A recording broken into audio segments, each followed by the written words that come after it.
representaciones de algunas investigaciones en la escena del crimen.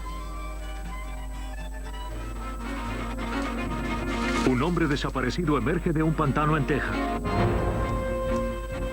Adherido a su pecho hay un escalofriante registro de sus últimos minutos. Los patrulleros tejanos esperan que ayude a descifrar el caso de un doble homicidio. La policía tiene un sospechoso de un asesinato a sangre fría, pero carece de la tecnología como para vincularlo al crimen. ¿Podrá evolucionar la ciencia antes de que un asesino se escabulla para siempre? Los detectives se ponen en marcha para detener a un camionero homicida cuando aparece un cuerpo en la carretera interestatal de Texas. En Texas hay mucho espacio para esconderse, pero los asesinos en el estado de la estrella solitaria están advertidos. Ni siquiera los más veloces criminales pueden escapar al largo brazo de los patrulleros tejanos.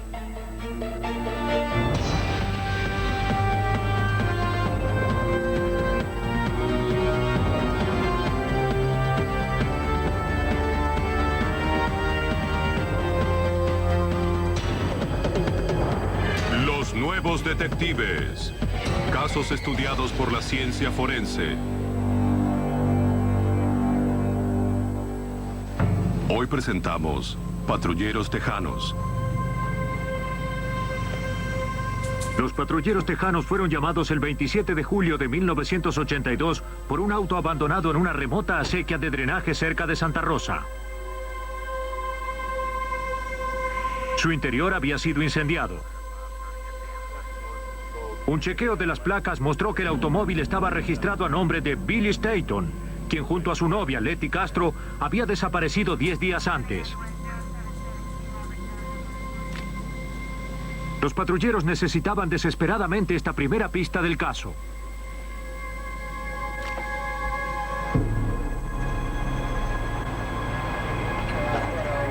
Una vez que el automóvil fue extraído del pantano, los investigadores notaron algo aún más sospechoso. Había una piedra sobre el acelerador. Parecía un intento deliberado por deshacerse del automóvil y ocultar un crimen. Pero el fuego y los días de exposición al clima habían borrado las huellas dactilares y arruinado toda posibilidad de vincular el crimen a un sospechoso. La piedra era la única clave que tenían las autoridades para saber algo sobre la pareja desaparecida. Los patrulleros rastrearon el área en busca de los cuerpos, seguros de que no debían encontrarse demasiado lejos del auto incendiado.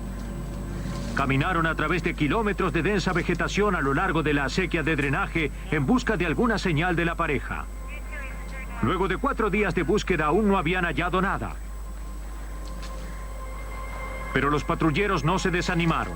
Se los conoce por su habilidad para resolver casos extremadamente difíciles.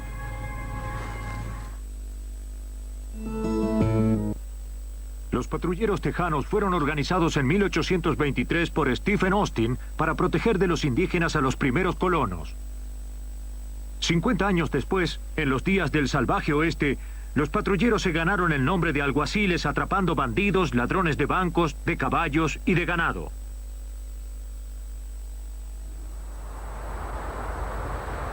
Actualmente, los patrulleros son más tenaces que nunca. Como agentes de la policía estatal, son altamente entrenados en las técnicas de investigación y forenses para asistir a la fuerza legal local. Los patrulleros tejanos abordan solo los casos criminales más importantes y complejos. Los patrulleros interrogaron al hermano de Letty Castro, quien dijo a las autoridades que había visto a la pareja por última vez el 16 de julio, cuando se detuvo junto al remolque que su hermana compartía con Billy Staton. Fue el mismo día que se dirigieron a recoger a la hija de 9 años de Staton a la casa de su ex esposa. Ambos se casarían muy pronto y esperaban obtener la custodia permanente de la niña. Pero sus sueños se desvanecieron tan rápidamente como ellos.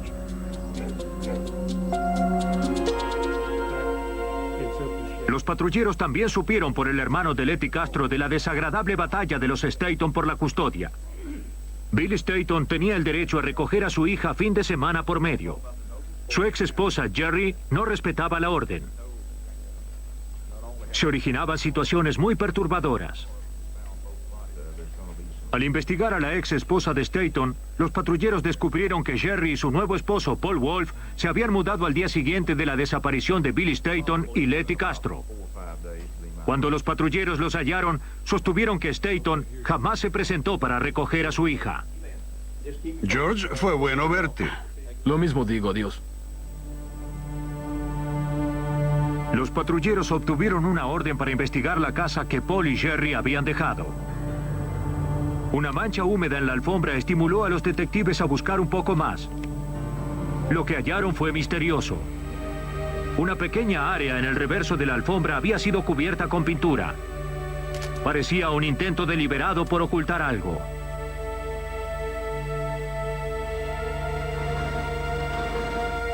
Se enviaron al laboratorio algunas secciones de la alfombra para que los técnicos las analicen. Los agentes examinaron la alfombra. Para evitar destruir cualquier posible evidencia, quitaron parte del residuo con un hisopo. Luego se le agregó un químico que cambia de color en presencia de sangre. El examen dio positivo. La sangre era humana. Debido a las limitaciones tecnológicas en 1982 y a la contaminación por la pintura, no se pudo determinar a quién correspondía la sangre. Pero se descubrió que la alfombra contenía mucha. Y alguien había trabajado para ocultarla. Luego de una minuciosa revisión de la casa, los investigadores descubrieron pequeñas gotas de sangre en los muros y cortinas. Se recogieron muestras para enviar al laboratorio. Si alguna vez los cuerpos fueran encontrados, podrían ser comparados los tipos de sangre. Definitivamente algo había sucedido en la casa. Pero la evidencia más importante se encontró fuera de la casa. Más que la evidencia fue la falta de evidencia. Pero tenía la solidez de una roca. Uniendo las piezas, los patrulleros se dirigieron a Paul Wolf, el marido de la ex esposa de Billy Staton. Esta vez él cambió su historia. Paul admitió que Billy y Letty Castro habían ido a recoger a la hija de Billy. Dijo a los patrulleros que Jerry y la niña no estaban en la casa cuando Billy llegó. Billy se enfadó tanto cuando supo que su hija no se encontraba allí que atacó a Paul. Paul intentó defenderse y accidentalmente mató a Billy con una barra de metal. La novia de Billy, Letty, escuchó ruidos y entró corriendo. Cuando vio a Billy sobre el piso cubierto de sangre, atacó a Paul. Una vez más, Paul Wolf dijo que la golpeó para defenderse, matándola también accidentalmente.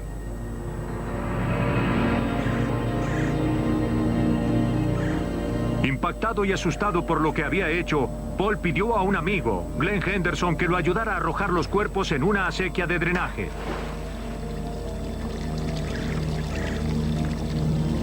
Para librarse del automóvil de Billy, llevó consigo una gran roca para apoyar sobre el acelerador, esperando que el auto se sumergiera en la acequia.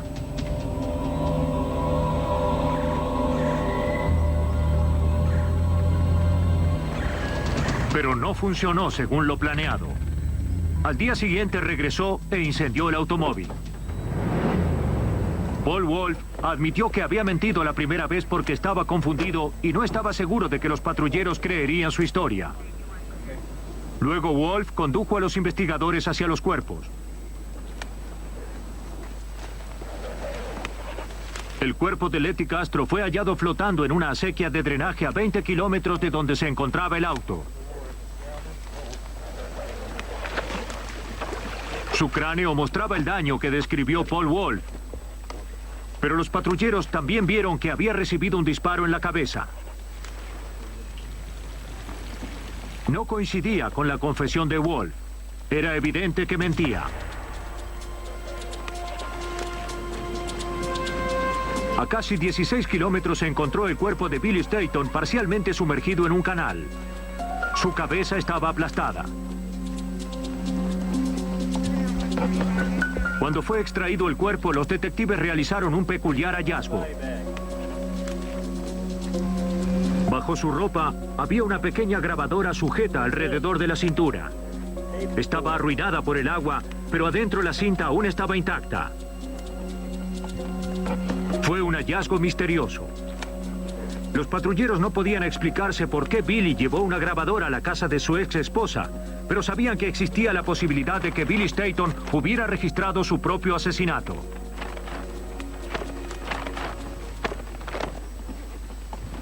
Los patrulleros tejanos creían que la pista que cerraría su caso estaba adherida al cuerpo de Billy Staton.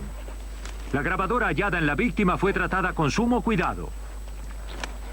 Días de agua y lodo habían arruinado la mayor parte del mecanismo. Pero el analista de la escena del crimen, Joe Marchand, confiaba en salvar la cinta. La evidencia más importante que habíamos encontrado era la grabadora que tenía Bill Staton. Retiramos la cinta, llamamos al laboratorio del FBI y preguntamos qué debíamos hacer. Ellos preguntaron si había estado sumergida en el agua. Parcialmente contestamos y dijeron, introduzcanla nuevamente en agua y envíenla en un contenedor. Es mejor que la cinta esté en agua y que no se seque. Luego de 10 largos días, la cinta fue devuelta a los patrulleros tejanos. El FBI había hecho lo posible para salvar lo que estaba registrado, pero aún no se sabía si contenía algo vital para el caso. A los segundos de escucharla se oyeron perfectamente los sonidos de Billy Staton siendo brutalmente asesinado. Por un momento... Los investigadores regresaron con la grabación nuevamente a la escena del crimen para vincular con precisión los acontecimientos con el sonido. Midieron las distancias y registraron los sucesos que se correspondían a los sonidos de la cinta. La sangre hallada en la casa correspondía a Billy Staton. Ahora los patrones de la sangre revelarían más sobre la historia. Todas las manchas de sangre sobre el muro tenían pequeñas gotas como lágrimas. Al estudiar y medir esas gotas, los examinadores pudieron determinar exactamente en qué ángulo había llegado la sangre. La grabación ayudó a que pudieran establecer dónde se encontraba Billy en el momento en que fue golpeado. La cinta reveló a los investigadores qué sucedió aquella tarde con exactitud. Billy Staton llegó a la casa y se lo invitó a entrar. Billy está aquí. En la cinta se oyeron claramente a Jerry Wolf y a su hija refutando el testimonio de Paul, que dijo que no estaban en casa cuando llegó Billy. Los detectives descubrieron que tan pronto como llegó Billy, Wolf sacó los residuos de la casa. Pero era solo una excusa para salir. Realmente quería ver si Billy había venido con Letty. Y necesitaba buscar la barra que había escondido antes.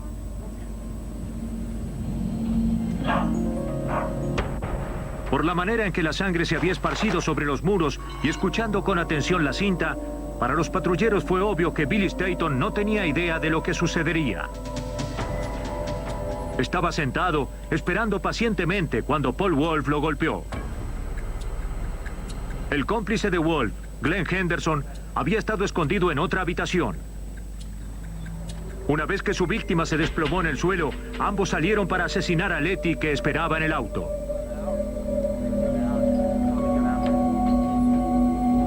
Sin duda, la excusa de autodefensa de Paul Wolf era una mentira. Estos fueron ataques a sangre fría a personas desprevenidas.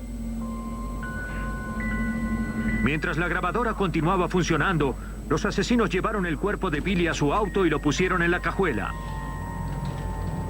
Sabían que debían deshacerse del auto y de los cuerpos y llevaron la roca consigo. Las armas utilizadas habían sido seleccionadas previamente y había un cómplice allí. Esto ayudó a comprobar que no se trataba de actos impulsivos. Fueron planeados con antelación.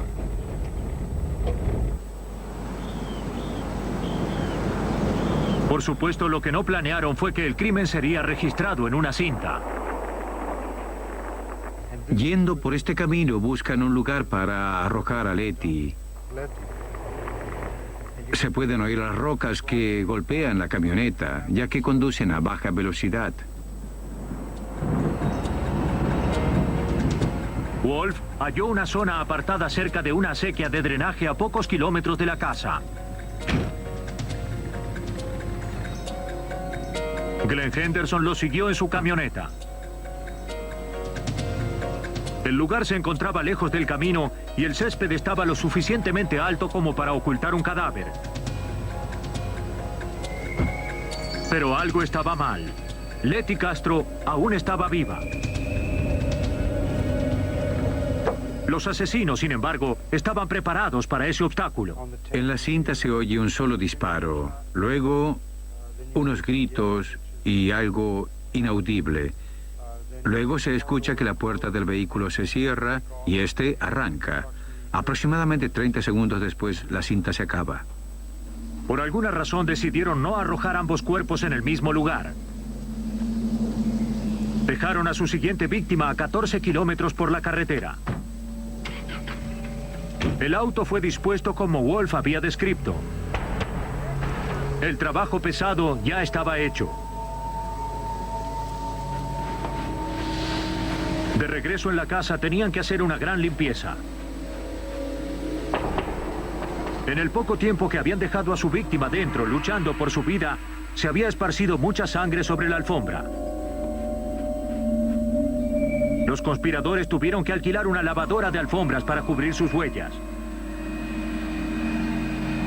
Pero incluso eso no fue suficiente. La sangre se había filtrado a través de la alfombra manchando el reverso. En un intento por ocultarlo, pintaron sobre las manchas. Para escapar del crimen, los Wolf se mudaron de la casa al día siguiente de los asesinatos.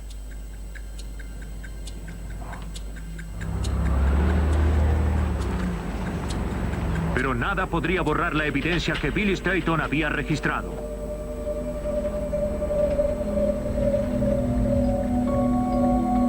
Los patrulleros descubrieron que Billy llevaba la grabadora por consejo de su abogado. Él quería registrar la pasmosa confrontación y el comportamiento malicioso de Jerry, esperando que eso lo ayudara a obtener la custodia de su hija. Sin embargo, registró su propio asesinato.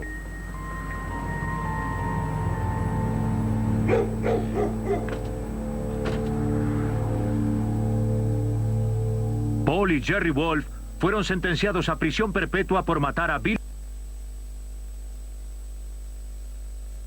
Glenn Henderson también fue condenado a prisión perpetua.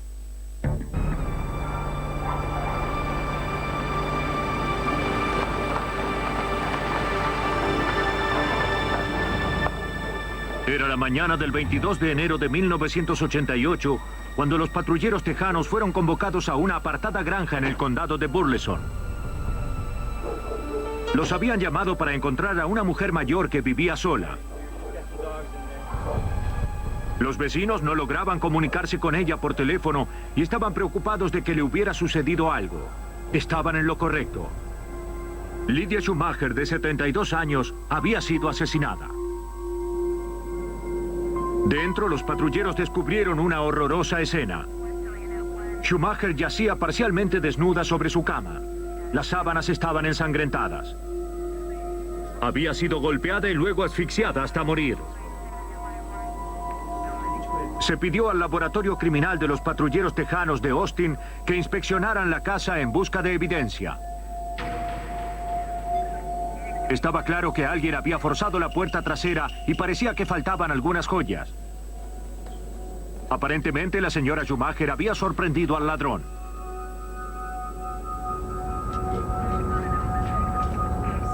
No había huellas digitales para recoger y no se pudo hallar el arma usada para golpearla. Parecía que la habían asfixiado con su propia almohada. Los oficiales concentraron su atención en el cuerpo y en la cama.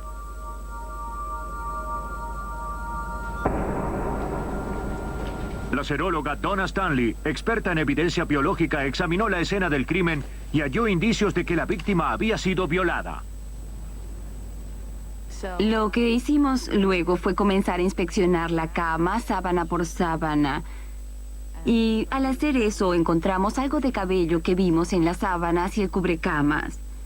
En ese momento nos dimos cuenta de que estábamos tratando con algo más que un homicidio. Posiblemente también había involucrado un asalto sexual.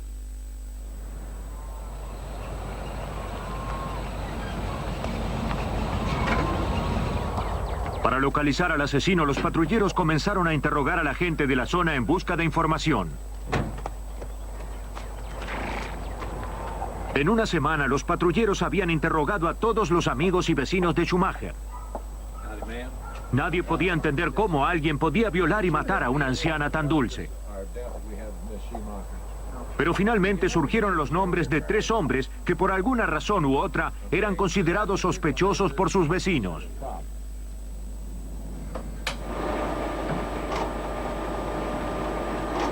Los detectives preguntaron a estos hombres si estaban dispuestos a someterse a un examen poligráfico. Uno a uno fueron llevados a la estación y conectados a la máquina y se les preguntó directamente si habían asesinado a Schumacher o si conocían al asesino.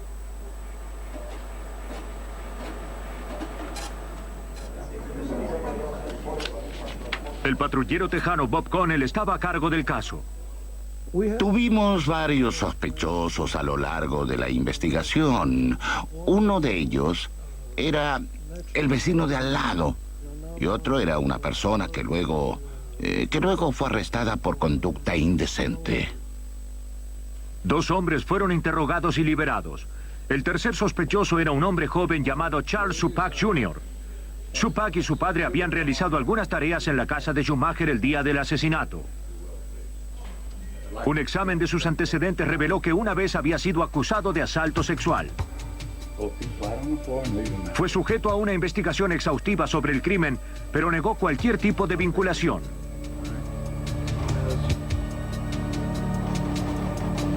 El polígrafo confirmó que Supak decía la verdad.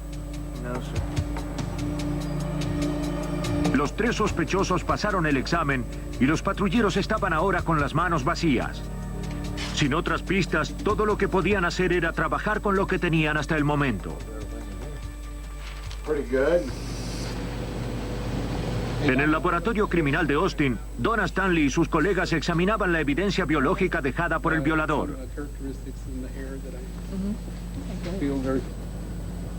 Una vez que determinaron el grupo sanguíneo del asesino, lo compararon con las muestras tomadas a los 3 sospechosos. De los 3 sospechosos que yo examiné, 2 de ellos fueron eliminados inmediatamente. El tercero permaneció involucrado por el examen del tipo de sangre y ese era Supak. No fue eliminado por el grupo sanguíneo. En 1988, el grupo sanguíneo reducía la evidencia a uno de solo 8 grupos sanguíneos. Pero con cientos de millones de personas que tenían el mismo grupo de Supak, los resultados del examen no eran suficientes para probar nada. Aún así era todo lo que tenían para trabajar, por lo que los patrulleros trajeron nuevamente a Supak. Supak, siéntese aquí. Había pasado el primer examen poligráfico, pero los investigadores confiaban en que si era culpable, Supak no podría vencer a la máquina 2 veces seguidas. Decidieron intentarlo nuevamente. No fue difícil hallarlo. Estaba en prisión por posesión de marihuana. Los patrulleros creían que era posible que hubiera mentido y aún así pasado el primer examen si había estado bajo los efectos de la droga. En la segunda oportunidad, había estado en prisión por varios días y sabíamos que en ese momento no estaba consumiendo drogas. Entonces lo trajimos nuevamente para el segundo examen con el mismo operador y pasó ese también. No se encontró otra evidencia que pudiera vincular a Supak con el asesinato. Las autoridades no tuvieron otra opción. Lo liberaron de los cargos. Por casi un año, los patrulleros lucharon para encontrar al asesino de la señora Schumacher, pero fue imposible. Finalmente, el 29 de noviembre de 1988, debieron suspender el caso. Un violador y asesino vagaba por algún lugar del estado de Texas y los patrulleros tejanos no tenían el poder para detenerlo.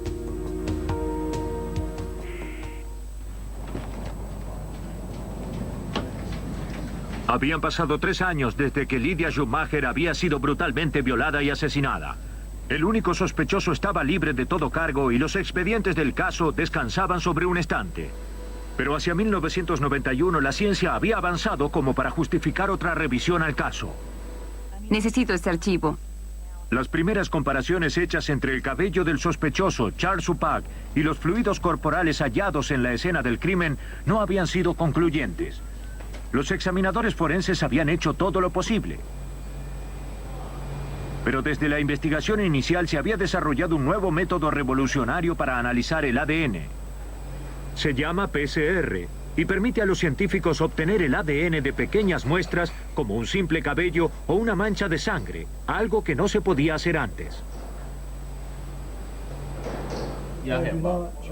Pero luego de cerrarse el caso, el alguacil Connell se retiró y el patrullero tejano, Ray Kaufman, tomó su lugar. Kaufman aprobó la investigación posterior de la evidencia y rápidamente reabrió el caso. Muy bien, gracias. En el momento en que me involucré en el asesinato, sabía que el análisis de ADN avanzaba cada vez más para individualizar a los sospechosos, y yo creía que el análisis de ADN ayudaría a resolver este caso. La evidencia preservada fue enviada a un laboratorio genético. Los patrulleros interrogaron nuevamente a los vecinos y familiares, esperando reunir más información sobre Charles Suppak. Pronto descubrieron cosas sobre el sospechoso que no sabían antes. Hechos horrorosos que generaron más sospechas que nunca en las autoridades. Los vecinos dijeron que Suppak tenía una reputación inquietante. Se decía que tenía hábitos sexuales inusuales que incluían el contacto con animales.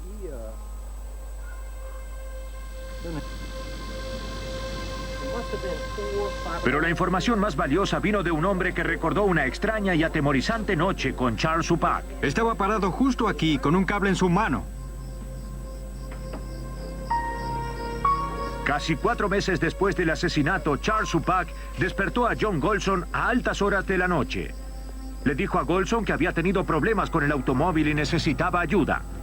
Pero algo en el comportamiento de Suppak no parecía correcto. John accedió con renuencia a llevarlo de regreso a su auto. ¿A dónde vamos? Siga por aquí. Mientras conducía sin rumbo para encontrar el auto, el recelo de Golson se convirtió en temor. Suppak había insistido en sentarse justo detrás suyo y pasó todo el viaje enrollando inútilmente un cable alrededor de su mano.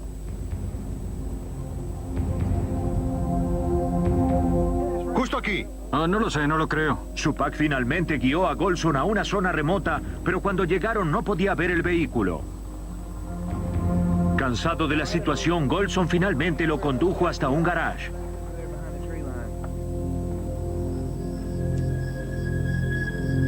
Cuando Golson regresó a su casa, aún se sentía nervioso. Junto a su esposa, inspeccionó el lugar y descubrió que su línea telefónica había sido cortada.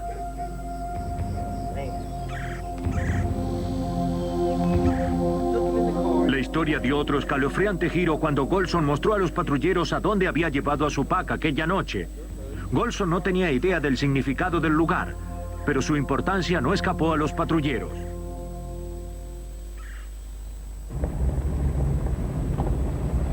El viaje de Golson con Suppak hizo creer a los patrulleros que su viejo sospechoso sabía más sobre el asesinato de Schumacher que lo que había admitido. Es aquí, saldré y caminaré. Este es el lugar final a donde el señor Suppak llevó al señor Golson aquella noche. Suppak dijo que había dejado su vehículo aquí junto a esta línea de árboles. Este pequeño sendero va hacia la residencia de Schumacher, que está a unos 400 metros. Suppak había regresado a la propiedad de Schumacher. Los patrulleros saben que es común que un asesino visite la escena del crimen, pero se necesitaría más que esta evidencia circunstancial para acusar a Charles Suppak. El laboratorio llevó a cabo exámenes de ADN comparando muestras de Suppak con la evidencia del caso Schumacher. Finalmente, el 8 de marzo de 1992, llegaron los resultados. El ADN de Charles Suppak Jr. estaba en las sábanas de la cama de la víctima.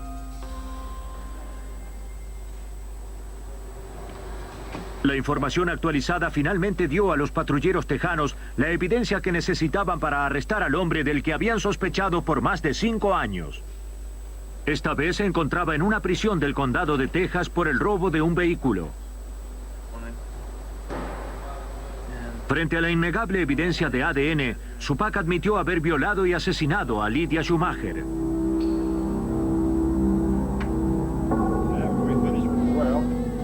En su confesión, Šupak dijo a los patrulleros que el 20 de enero de 1988, él y su padre terminaron unas tareas que habían estado haciendo en la casa de la señora Schumacher. Había pasado casi una semana en la propiedad y Charles había estado lo suficiente dentro de la casa como para saber que la señora Schumacher poseía algunas joyas de oro. Imaginó que debía haber más valores en algún lugar de la casa. Esa noche Šupak regresó. Dijo que había estado conduciendo, buscando algo para robar cuando pensó en la señora Schumacher. Su casa se encontraba muy apartada y ella era anciana e indefensa.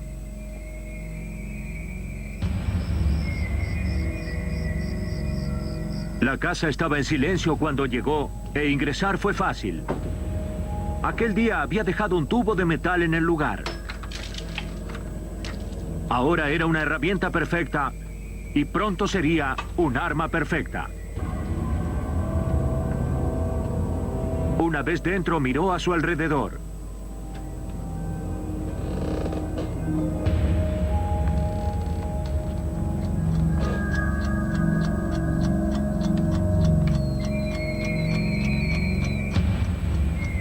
Ingresó al dormitorio de la señora Schumacher y comenzaba a revisar sus cosas cuando ella despertó. Šupak reaccionó golpeándola en la cabeza con el tubo. Antes de irse, la violó y la asfixió con una almohada. Llevó casi 5 años, pero Charles Šupak Jr. finalmente fue condenado y sentenciado a cadena perpetua por el asesinato de Lydia Schumacher. La condena fue un tributo a la tenacidad de los patrulleros y una victoria de la ciencia. Generalmente no hay mucho para ver en la Interestatal 35 entre Dallas y Oklahoma. Pero el 8 de agosto de 1994, eso cambió. Un oficial de policía del condado de Cook divisó un cuerpo en la carretera cerca del límite del estado de Oklahoma.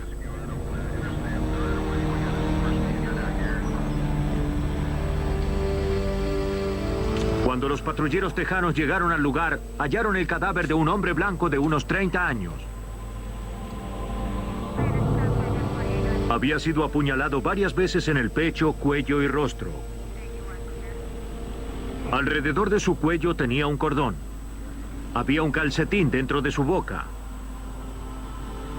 A juzgar por el estado del cuerpo, parecía haber sido arrojado de un vehículo en movimiento.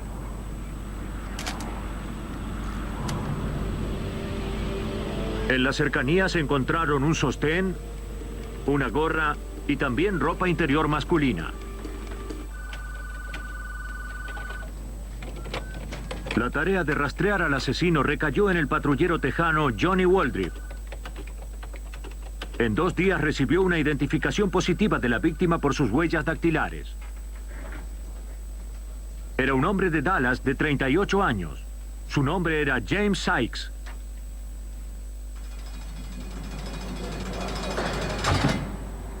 Sykes frecuentaba gente ruda.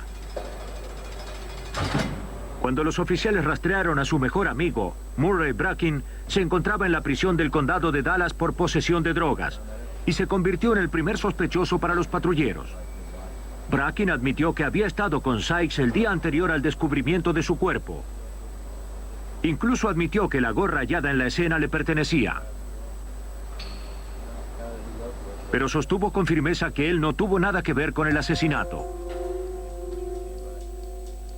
Bracken detalló que él y Sykes habían estado festejando en un motel cuando conocieron a un conductor de camiones y a su novia. Hombre, mira quién habla sobre soportar el licor. Los 4 consumieron las drogas de Bracken y al finalizar la fiesta pidieron al conductor de camiones que pagara su parte. El conductor no tenía dinero consigo, pero dijo que podía conseguirlo. James Sykes fue con la pareja para asegurarse de que no escaparían. Eso fue el 7 de agosto. Murray envió a Sykes con el camionero para cobrar el dinero. El conductor, por alguna razón desconocida, dejó su billetera con su licencia de conducir a Bracken y le dijo: soy de Ada, Oklahoma, soy conductor de camiones, debo estar en Phoenix en un par de días. Esto es de buena fe. Te dejaré mi billetera para demostrarte que regresaré con el dinero.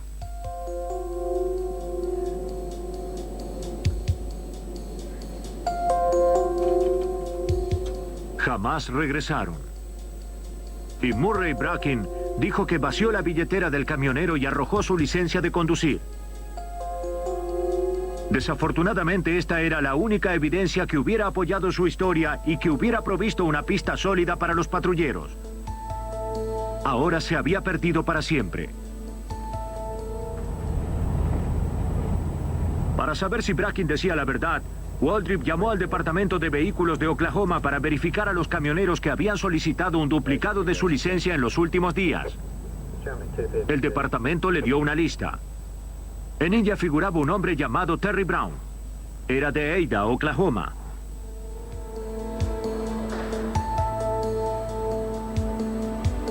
Los registros policiales revelaron que Brown había sido detenido por violar una señal poco antes del asesinato. En ese momento conducía un camión registrado a nombre de una compañía de carga de Carrollton, Texas. Terminó su tarea y regresó el camión a la compañía. Pero poco después alguien robó el camión. Brown fue arrestado 2 días después por conducir el camión robado, pero fue liberado bajo fianza. La policía de Dallas envió a Waldrip la fotografía del sujeto. Los patrulleros insertaron la fotografía entre otras y le pidieron a Murray Bracken que las viera. En un momento reconoció al camionero que había visto por última vez con su amigo. Señaló a Terry Brown. La investigación avanzaba, pero para probar que Brown era el asesino, los patrulleros necesitaban más que la palabra de un criminal. Necesitaban pruebas.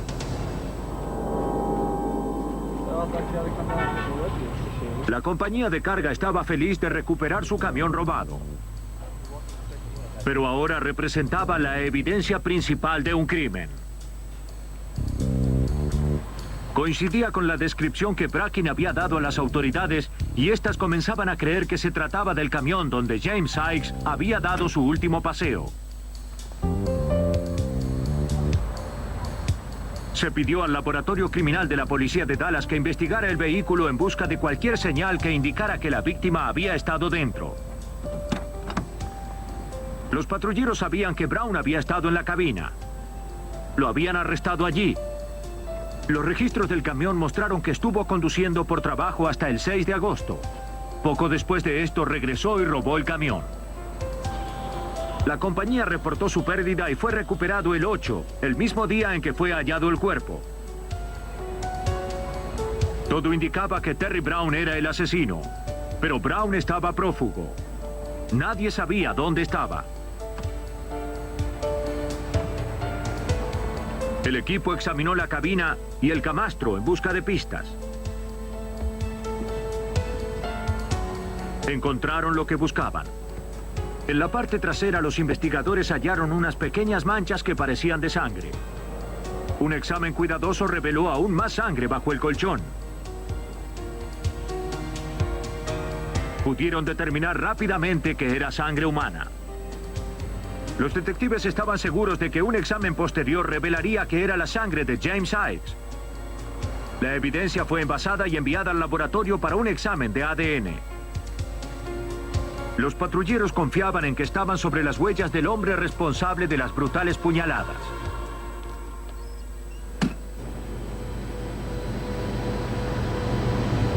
En el laboratorio, el criminalista Wilson Young realizó un examen de ADN para comparar la sangre con la de la víctima.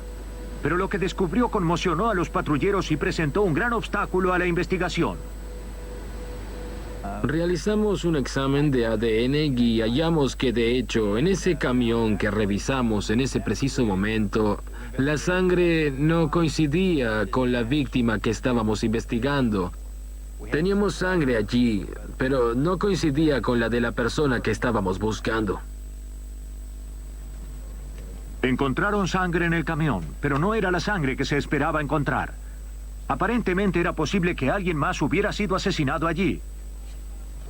Entonces el patrullero Waldrip recibió noticias que solo complicaron más las cosas. Fue hallada otra mujer que tenía una atadura alrededor de su cuello y un calcetín en su boca.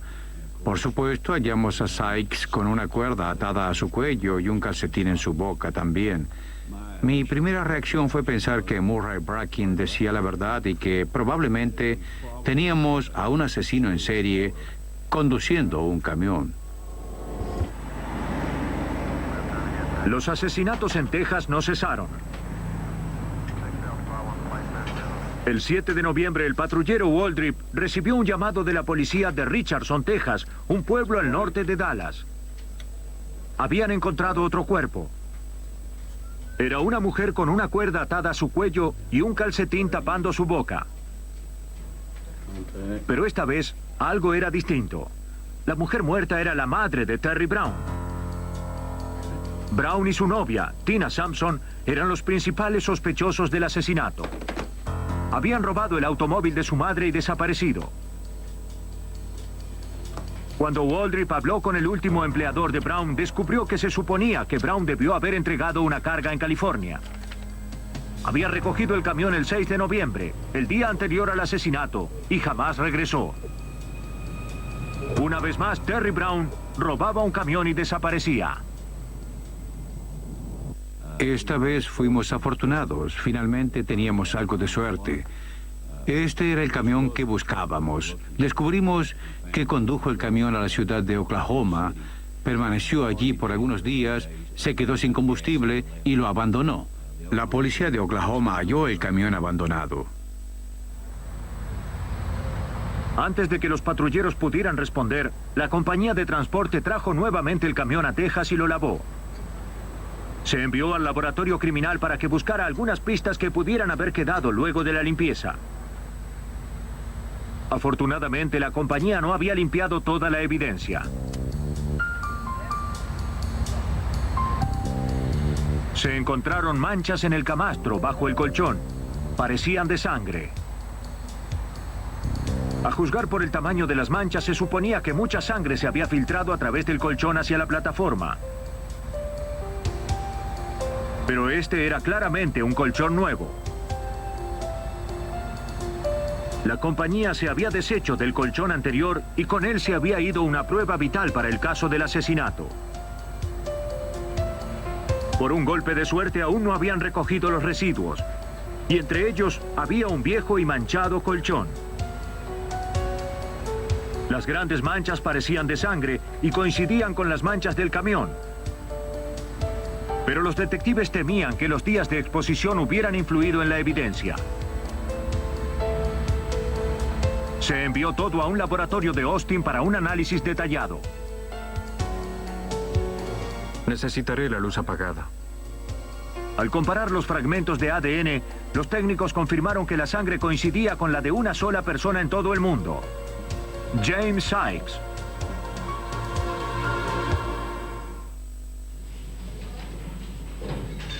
Encontraron a Terry Brown y a Tina Sampson al día siguiente. La policía de Dallas atrapó a la pareja en el auto robado de la madre de Terry Brown, dirigiéndose hacia el este. Fueron separados e interrogados. Una vez que presentaron la evidencia ante la pareja, los investigadores pudieron finalmente oír la verdadera historia de lo que le sucedió a James Sykes. Intentó violar a Tina y ella lo amenazó con un cuchillo. Para asegurarse de que le pagarían lo que debían, Sykes se había ido con ellos a reunir el dinero. Brown condujo hasta una parada de camiones y le dijo a Sykes que esperara en el camión mientras buscaba el efectivo. Pero Sykes se impacientó y decidió cobrarse de otra manera. De acuerdo a los asesinos, se dirigió hacia atrás y le pidió sexo a Tina Sampson.